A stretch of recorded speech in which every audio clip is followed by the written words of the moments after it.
So we're going to do a Q&A. We have a special guest today. He's a blogger, influencer, music. Yeah, I do hella everything. stuff. Yeah, it's just a long job description, but we have HipHopMike. What's up? So the tables are turned. We're now interviewing you now. Yeah, so trippy. When did you get into music? I got into music. I was like 11, 12 years old. I used to sell mixtapes in Queens. And so you was doing music? You was a rapper? I wasn't rapping. Oh. I used to sell other people's mixtapes. Oh, so okay. like at that time, it was like old kind of Dipset tapes, HOT97 tapes. 50 Cent was like kind of just starting to bubble. It was like 2001. When the mixtape era was it was booming. Around. So how did you know like music was for you? Like what made you stick with it?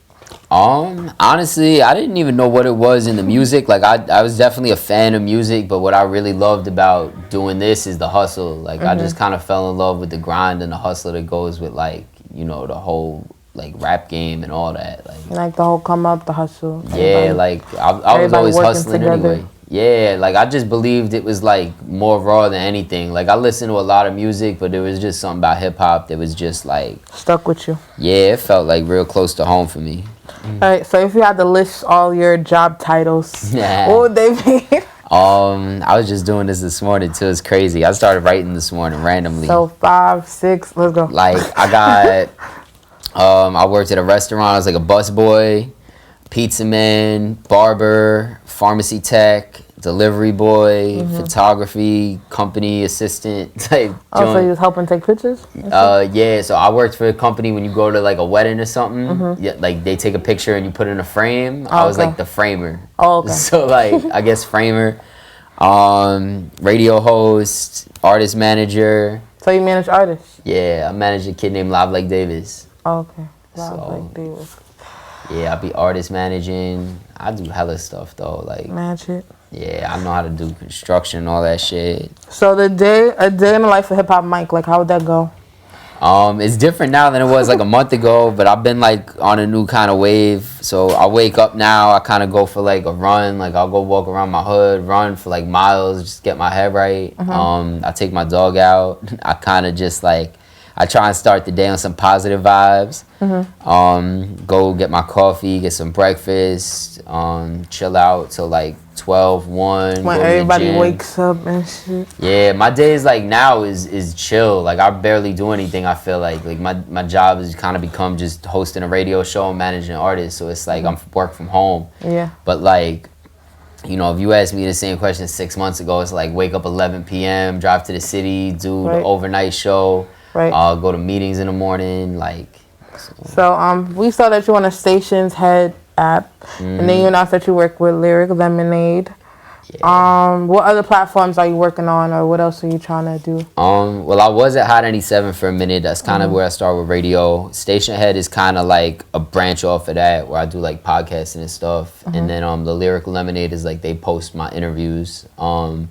But yeah, I want to do mostly the management. Like that's my main focus right now. It's like, yeah, I like helping artists out and like putting them onto the game because I feel like the industry is really messed up. Right. So if you don't mind us asking, what happened at HOT97? It's a long story, but long story short, because I don't want to put nobody on blast. Okay, clean short story. Clean short story. I was helping out an artist who was very young and immature and got themselves in a situation that was not a good situation. And a few months went by, and an artist that was part of the label that person was at came in to do an interview about them having a similar experience. Yeah. And the person who runs the label wasn't happy about that and then went out of their way to kind of make it a point to sabotage my job and send my boss emails and just kind of hit up promoters and try and really take me down. And HOT97 is the only place that didn't really have my back in it and didn't have a conversation with me and just kind of was like, we don't need this, and cut me off. Even though you was just trying to help the artist. Yeah, overall. I mean, there's a lot more to it. Like granted, the artist, it's like I probably shouldn't have even been trying to help the artist at the time, but yeah, I ain't gonna lie, upcoming artists be ungrateful.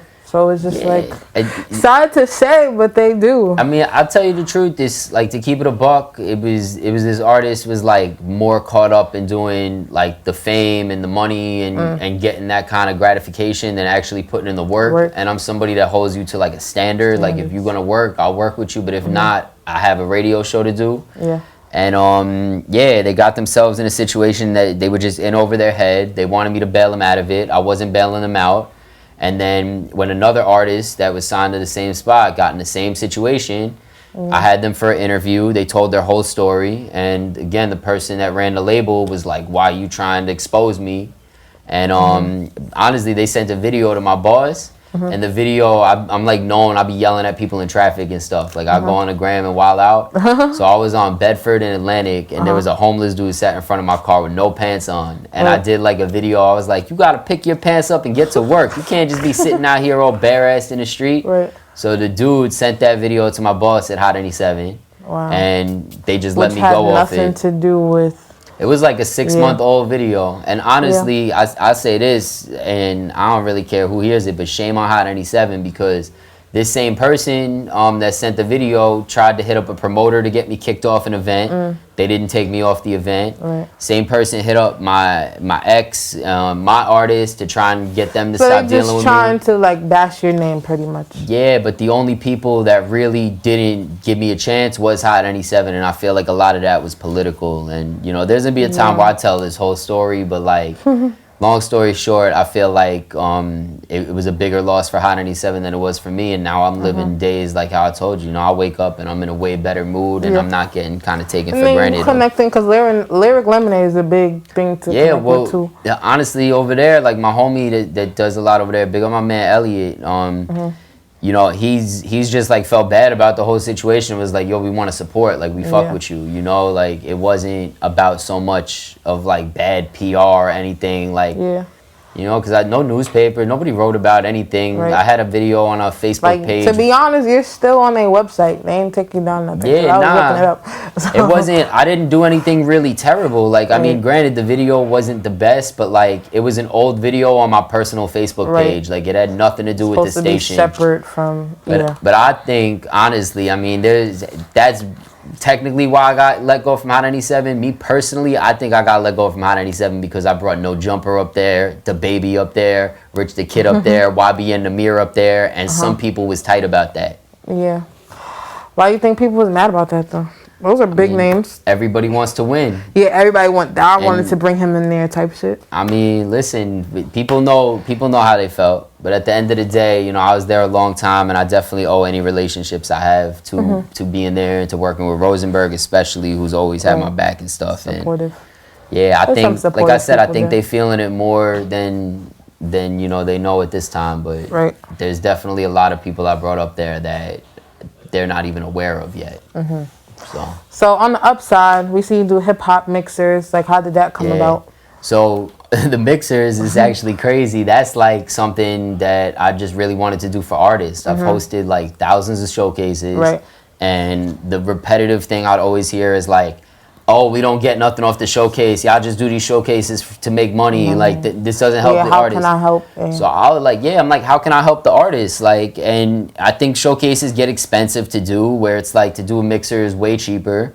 So I started doing these things where basically it's like speed dating. Like, if you're an artist, you know, I got hella friends in the industry that I'll tell the artist, come through, you could talk with the person who does digital distribution for Warner or for Sony, and like actually learn. Sell yourself. Yeah, and like, you know, all day, like if I'm an artist on a come up, I want to talk to the person who's working A Boogie's project. So it's like, if I could facilitate that. What feedback can you give me type shit? Yeah, like good feedback. If you have questions that are like more personalized, because you could read interviews or like things and learn how to kind of digital market, but like to hear it tailored to you.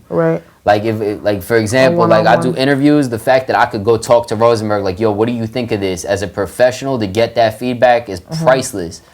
And to be able to do that for a third of what a showcase would cost, to get food involved where people can eat and like really learn something. And you working as fast as you want to work, so it's speed dating. So if you don't sell yourself, Like you have yeah, I'll give them 5 minutes for the meeting. So I'm like, you have 5 minutes to talk to each of these people. And honestly, it's like, it's just a good way to connect them. And like, not for nothing, half the showcases, the prize is like, we'll link you with a label executive. And like, it's always some random person. So it's like, these mixers, it allows me to have like a PR, a digital person, a management person. Like you could talk to people in all fields and get like something you need. Yeah, like you could essentially, I mean, learn what kind of people you'd want to build a team around. Like if you're an artist with no team, you just some learn artists, PR, I feel like, all that. don't know what they lack. So for other people to tell them what they lack and know how to fix it, I feel like that helps too. Yeah. So like, what's your ultimate goal with music? Like, what do you want to do? Where you see yourself in the next 5 years? I'll be honest. After that whole HOT97 experience, I lost a lot of faith in radio. So I definitely don't think radio is the future for me. Really? Yeah, I don't see where FM radio is doing much to really hit what I'm trying to hit. Like for me, I'm really so invested in just like helping artists and like really influencing the culture and like. So I just think there's too many politics in it. So I really think management for me is a big goal. But I do love what Stationhead's doing. Like honestly, once I was put on the Stationhead, they're kind of like, they're what radio really should be. Like it's, you know, it's a platform where anybody could go on. If you wanted to go on Stationhead and do a show, you could do it, and you could really reach a lot of people. And like if you have a song, right, and I go on Stationhead and I have 100 people listening, and I play your song, it translates to 100 streams. If I have 50 people listening, it's 50 streams. So it actually helps artists see exactly who's listening. And it helps your streams, which equals money. And then it's like at the same time, I don't have a list of songs to play. I can play anything I want. If I want to play hip hop today, I can play. No restrictions or nothing. Yeah, so it's like way better for me personally to just have fun, and then the management on the side is just like, I love management. Like that's my favorite. Want to help. So how would you go about finding an artist that you? How do you go about finding artists? So I had a good conversation with shout out to my man Oz Cohen. He's like a pretty poppin' label dude in New York, and I had a really good convo with him. I think the discovery process is key, and like the way you discover artists really sets the tone for how they're gonna like thrive and where they come from. Just because for me it's like I don't want to go out looking. Like I feel like it should kind of come to you. I should keep hearing this name or keep seeing this. Or it's got to be genuine. Like no matter what it is just it has to be genuine. It might be something as small as like, you know, you posted a sticker somewhere and I saw the sticker that looked cool and stood out. It could be something like, you know, somebody's wearing your merch and like, whose is that? Like there's so many ways to get your name out there that like. For me, I just want to see that you're giving it effort and that it's not just like, yo, my cousin could rap, my cousin could rap, my cousin. It's all day, and it's like everybody's cousin could rap, but can your cousin come up with a creative design to put on a t-shirt? Can your cousin promote? Can your cousin... Yeah, is he marketable? Like, and that's the thing, even with the mixer, like, you know, not to dwell on a mixer, but like, it's not even around music. It's like, it really allows you to see who the person is. Like, because not every artist is meant to have every fan. If you're a fan of Dave East, you're not supposed to be like a Young Thug fan maybe or something. Like you can be, like God bless the people who can, but like, you know, everybody has their preference. You ever hear get in where you fit in? Yeah. A lot of people try to force themselves into places they don't fit in, and it just never works. So for me, it's like the reason I love working with Live Like Davis is like I believe in his music, I believe in who he is as a person, and I see where there's room to grow as like a unit. Right. As opposed to like, I've seen other kids come up along the way that I've had opportunities to work with that have bigger followings, that make, you know, music that might hit harder in the moment. But, well, just for me, it doesn't work. Like, you know, like there's definitely the same way there's like a person, like everybody has their person. It's like, you can't force who that is. Like, so, you know, not every relationship's meant to be. And like, if Dave East hit me right now, like I need a manager. I couldn't manage Dave. Like it's not, he's in the clubs, he's into the raps. Like I haven't believed in like rap since like 50 and Game was beefing. Like Mob Deep and shit. Like that's just. So that's just being real with yourself and just being real. So yeah, you got it. That's people, it's like someone see the opportunity and say, hell yeah, just saying yeah. But if you can't do it, you can't do it. Like you look at history as fucking, you know, Bieber really and his manager are like a team.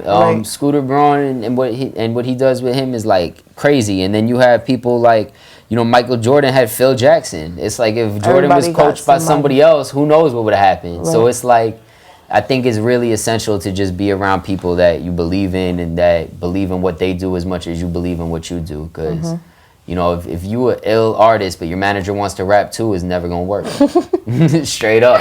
No, that's facts. So yeah, that's all the Q&A. So tell people where to find you, where to get the info for the mixers and all that y'all stuff. can find me on this show, Talk of the Town, right here, right now. At HipHopMike on the gram. Hit me anytime. Yeah, I'll be on Instagram all day.